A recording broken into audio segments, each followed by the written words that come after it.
Chapter 3, Sloka 26.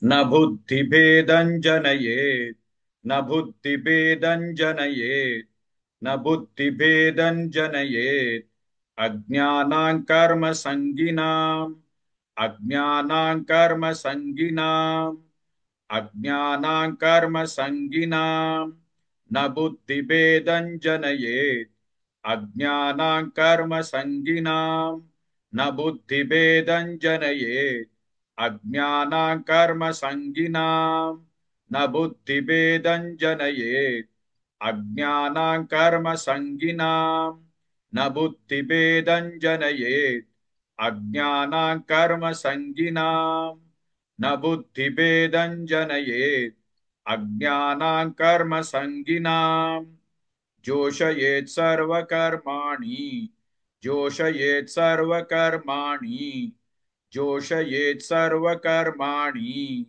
विद्वान् युक्तः समाचरन् विद्वान् युक्तः समाचरन् विद्वान् युक्तः समाचरन् जोषयेत् सर्वकर्माणि विद्वान् युक्तः समाचरन् जोषयेत् सर्वकर्माणि विद्वान् युक्तः समाचरन् जोषयेत् सर्वकर्माणि विद्वान् युक्तः समाचरन् जोषयेत् सर्वकर्माणि विद्वान् युक्तः समाचरन् जोषयेत् सर्वकर्माणि विद्वान् युक्तः समाचरन् न बुद्धिभेदं जनयेत् अज्ञानां कर्म संगिनां जोषयेत् सर्वकर्माणि विद्वान् युक्तः समाचरन्.